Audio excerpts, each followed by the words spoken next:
I'd like to thank the Algonquin for allowing us to perform this signing ceremony on their territory and allowing us on their territory. My praise goes to them for welcoming us, having us be with them. I want to welcome Minister Haydu and her staff, as well as our board of directors from the Lands Advisory Board, and all the staff that are available. Welcome the media. I'm honored to deliver the opening prayer. I was given tobacco on behalf of the board to start us off in a good way. It's always helpful for us to go through things in a right mind and to have guidance when we make decisions like what we're doing here today. And I've had the good fortune of being involved with this process since its inception. I recall the first signing ceremony that we had welcoming the initial framework agreement with the chiefs. I hosted as a chief at that time, February 12th, 1993, on my First Nation Chippewas at Georgian Island, and it was Minister Irwin then, who signed on behalf of the government, and he did just a little funny short story. Our community is an island community, and we were in the process of negotiating for a new car ferry, and Minister Irwin, we were having some difficulty, not with Minister Irwin, but with getting the talks going on the new car ferry, and Minister Irwin flew in on a helicopter. Miko was his assistant then. And I said, well, Mr. Minister, I know you realize what we have to go through in our travel to get here, and we could come up with a couple of options. You could either help us attain a new car ferry, or you could get us a few helicopters so our people can go back and forth as well. By the Monday, we were working on getting a new car ferry. So I want to thank previous Minister Irwin, who's since passed. It shows the work that we've done, and the fact that we can work together with the government as a people and to do benefits that help access our people and promote goodwill. And we have the capabilities of doing that. And the initiatives like the framework agreement have given us the capacity to work forward. And I acknowledge the good work that all the government has done in working with us. So if I could start with a prayer, I will. Heavenly Father, I thank you for everyone being here today. I give you all the praise and glory for all that has been done. I thank you for giving our leaders the knowledge and the goodwill to move forward and work together for the common good of all people, our people, our friends from government. And I believe what we are accomplishing here will go on to future generations and make life much better for them, and how it's improved our communities. I acknowledge our leadership that we have, that has worked so hard on behalf of their communities, and those that are involved in the framework agreement. And I acknowledge Canada for their hard work in supporting us and working and cooperating as a government-to-government basis and respecting our people. I give you all the praise and glory, and I thank you for having us here today, and I wish everyone a safe journey home and their communities be safe after this while we're here doing our business. Amen. Hi. We're signing first and then speaking? Okay.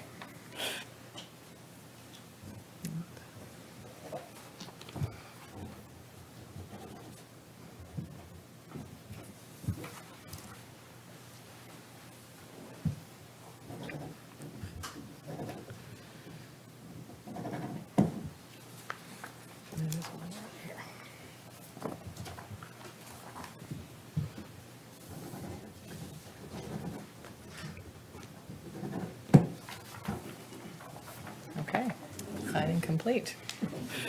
Turn to Chief Robert Wheeler, Chair of the Lands Advisory Board and Chief of Westbank First Nation. Lim, thank you very much. And thank you, Bill, for your prayer and opening comments. It's good to be reminded of the history of how we started in land management. So those were good stories. So Lim, thank you very much, Bill.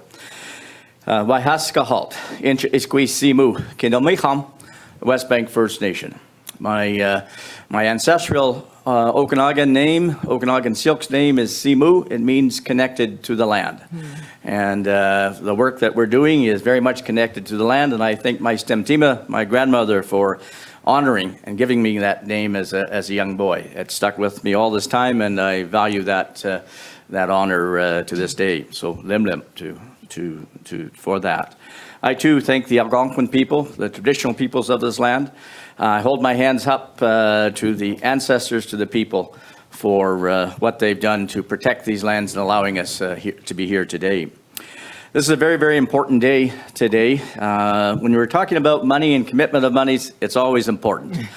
And certainly we're grateful for this MOU funding for First Nation land management. Madam Minister, we want to thank you for your commitment and your government's commitment, for your ongoing commitment for the framework agreement and land management. The operational and developmental funding directed here and over these 5 years will greatly assist our peoples, our First Nation communities across Canada, to exercise land governance and protection of their reserve lands. This year marks the 28th year since the historic signing of the framework agreement. And to use the words of my good friend Austin Bear, former chief of Muscadet and our chairman of our resource center, it's been a wild ride. That is very, very true. 28 years has gone by and slipped by. It seems to be in moments at times. But we have accomplished a lot. And it's been hard work, dedication, and commitment by First Nations across Canada. We started in the 1990s with only 13 First Nations as signatories. We now have 211 First Nations signatories. And we have 118 land codes that have been developed and ratified by First Nation communities. That translates to over 1.2 million acres of land, somewhere in the magnitude of 490,000 hectares of land that has been removed from the colonial outdated Indian Act. And that's very, very important. Important land governance and decision-making under land codes is now being accomplished in days and weeks, not years, as was under the Indian Act. And that's a big difference when we're comparing governance structures and what First Nations can do collectively after and having the recognition to manage their own lands and rights and resources. First Nations have proven very clearly that good things can happen when we make our own decisions for the benefit of our members, our neighbors, the whole country benefits. It's a positive opportunity for the improvement of living conditions for First Nations across this country, and it ultimately improves the overall fabric of the society of Canada. Everyone benefits. So on behalf of the First Nations signatories to the Framework Agreement, we are sincerely grateful for this. We thank you, Madam Minister. We look forward to expanding our productive working relationship. It's been good, and let's carry on with this wild ride. Lim Lim. Lemlem as well, and it's so great to be with all of you here on the territory, unceded territory of Algonquin and Anishinaabe people. And you know, every time I say unceded territory, I remind people that what it means is stolen. Because it's such a nice word, doesn't it? Just slips off the language and tongue of politicians. But that's what we're talking about today. We're talking about regaining control over land that was not just dispossessed, but often, controlled deeply by an Indian Act and a Canadian colonial government that really you told the story of how long this used to take. With you, I really didn't understand what you did, to be fully transparent with you. But over the years, with the help of Keith Kahn, who's in the audience today, Senior Administrator with Indigenous Services Canada, and many others, I've just come to realize how important the work is that you do to support First Nations communities on that road to self-determination, and critically in their ability to manage their own lands and resources in a way that is self-determined and focused on the success of their communities and the generations to come.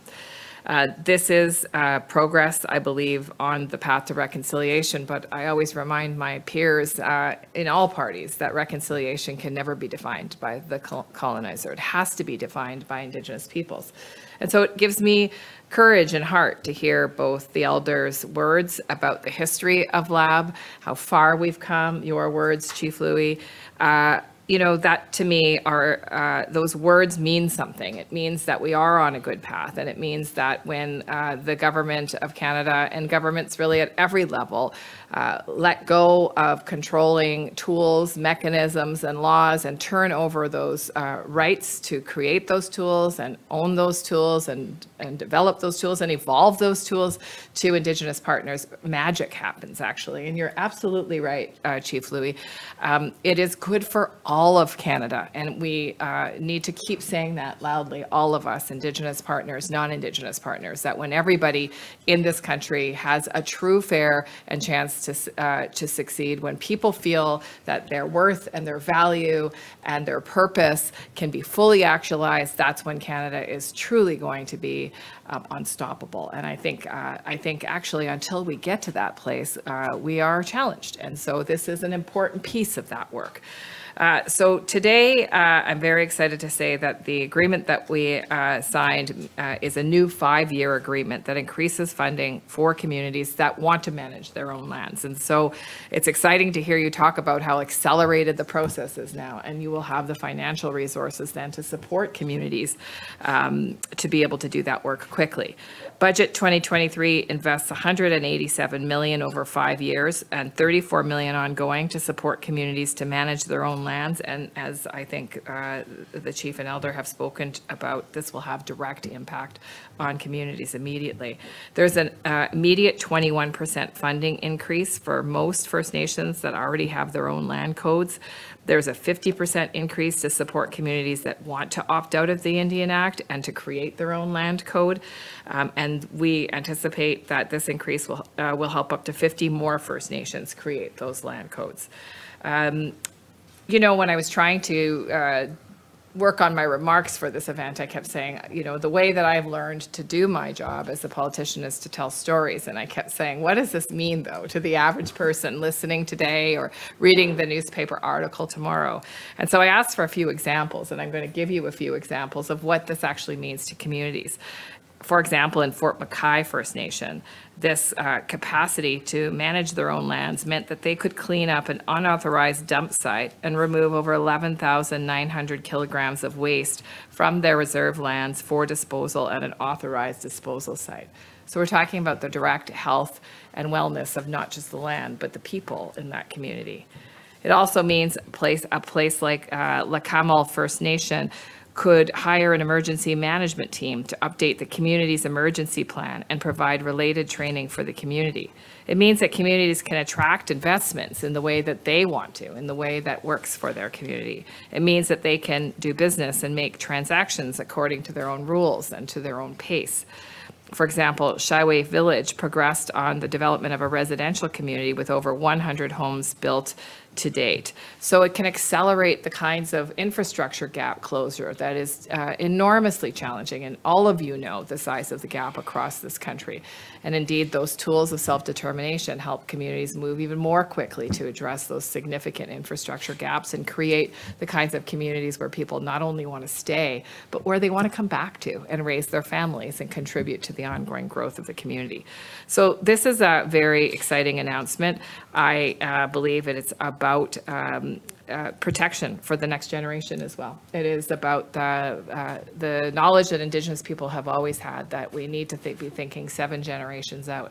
So I'm very excited about this piece of work that I believe helps the Government of Canada to shed colonial habits and leave the Indian Act behind and avoid a one-size-fits-all solution that often and sometimes well-meaning commentators want to see happen, but that Indigenous peoples and First Nations people in particular know just won't meet the criteria that they need for their own communities. So thank you very much. I'm really thrilled to be here with you today. Thank you, Minister. Thank you, Chief. On va maintenant se tourner vers les questions.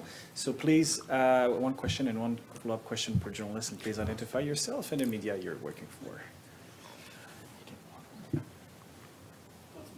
Joy. Hi, Joy. Hi. So I have a question about Jordan's Principle, actually. So according to reports from CBC, Indigenous Services Canada has only been upholding Jordan's Principle 33% of the time. This apparently is a very big note for the NDP in their support of the budget. So just wondering what IS see any new initiatives going forward to remedy this.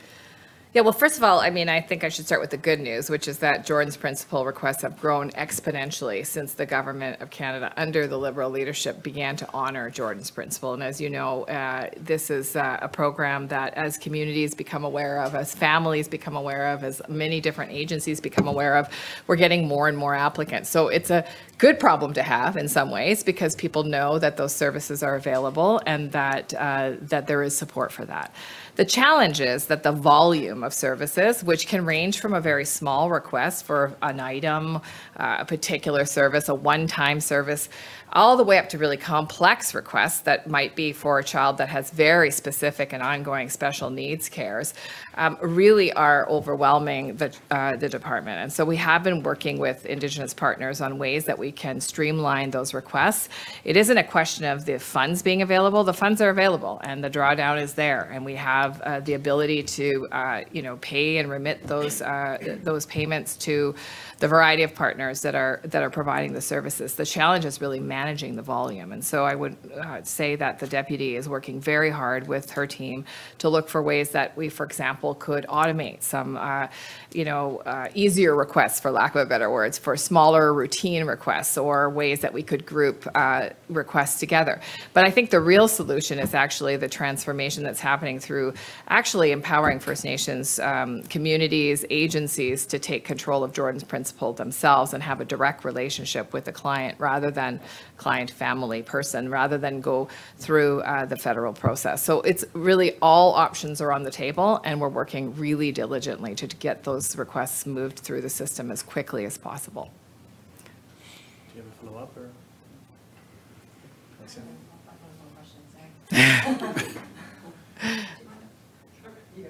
Alessia from the Canadian Press. I'm sure this isn't news to you all, but there's a lot of criticism of moving away from the Indian Act from grassroots. What would you say to those folks who are saying that initiatives like this are reducing the federal government's duties to First Nations? If I may, moving away from the Indian Act has to be looked in the context of where people are. Where we were historically, thousands of years ago, our peoples were self-governing. We looked after ourselves. We protected our lands, we stood up, we fought to do so, and we did the right thing. We maintained the lands. Lands were pristine. Waters were clean. The resources were there. The trees were revered. Animals respected. All of this happened in the context of being self-governing. The Indian Act chose to change all that. Change to try and take the Indian, take the Indigenous out of us, put us as wards of the state. Is that good? Did that accomplish what it was set out to do? Is it fair that our children were taken forcibly from homes and put in residential schools? That is the Indian Act. Is that good? I challenge the thinking and the rationale for that being good. We have an opportunity and we're implementing that opportunity. We're self-governing. We are the decision makers of our lands. Now we have hope and we have opportunity. That's what we want. That's what we had in the past. So, no, we cannot be wards of the state. We cannot be dependent upon decision-making that rests with others. We have to take charge. That decision-making responsibility is with us. And I very clearly challenge the thinking. And I ask the youth now to say, what do you want in the future? Do you want to be under the control of others? Do you want that decision-making to happen? Or do you want to make your own choices? I know for my people and the people we represent being self-governing, for the land code communities, they want the latter. They want to make their own decisions. That is our future, that's our destiny. So that is a response. And then going off of that, the opportunity that you're talking about, I'm wondering if one of you can speak to a specific community that has their own land code and the success that you've seen with them. I'd like to ask that to my good friend Austin Bear. I think he has a lot to say. Thank you, Robert. And quite often I do. But today, I'll keep in mind the purpose we're here, and I'll keep my comment short. Just rephrase the question so I perfectly understand what you're asking. Yeah, like if there's a community that sticks out to you that has their own land code and the success that they've had moving away from the Indian Act. I can speak personally of First Nations, but I can speak generally of First Nations that have benefited from Nova Scotia to Vancouver Island and to Northwest Territories, generally. But specifically, my own First Nation has benefited from the implementation of the Framework Agreement and the passage of our land code. And it's not necessarily always economic development is what you wish to achieve. That is truly a benefit. But there are other factors that are equally as important.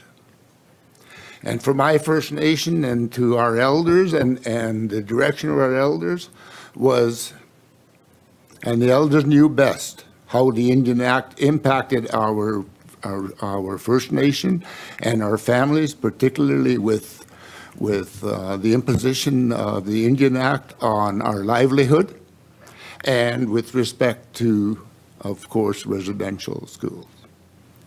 And our elders said and approved. And when our old chief spoke, he said, to rid ourselves of the Indian Act, the time is now. We've suffered long enough. That is in itself is a benefit to our First Nations. On the economic benefits, I can speak of my sister nation in the Saskatoon Tribal Council, Whitecap, Dakota. Very successful in economic development. Another First Nation within our Tribal Council with great strides and growth in economic development, our sister nation, Mistawasses, doing great things in economic development and other ways and means of bringing better quality of life to their members. And using those 2 or 3 examples, I could go from from Nova Scotia, member to West Bank in the Okanagan, to First Nations and the Stolo Nations in the Fraser Valley, and on and on and on. There is good stories about success and the achievement that we were all seeking. Under the Indian Act, that is simply not possible.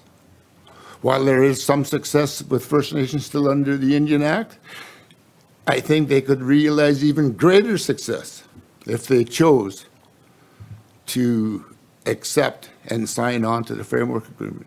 But that's a First Nations decision. Not mine, not ours, no one else except that First Nation. Thank you.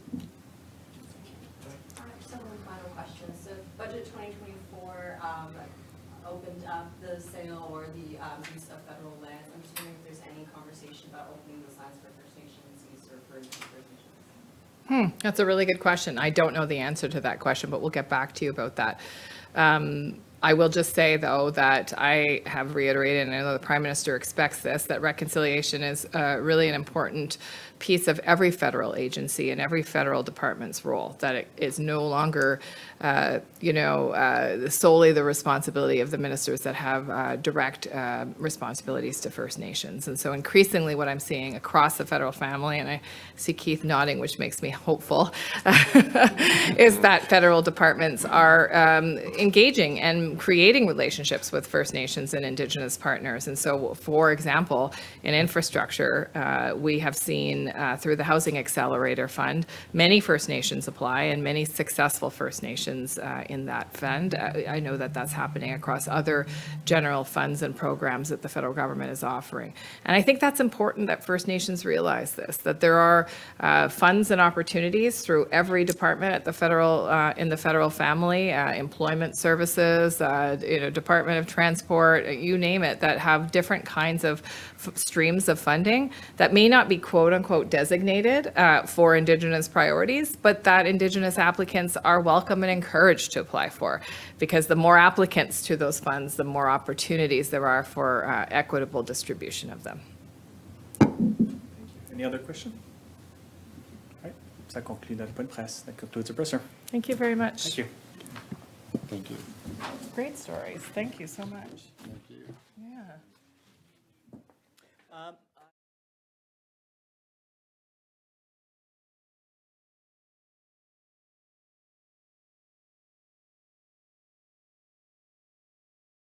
Present to you.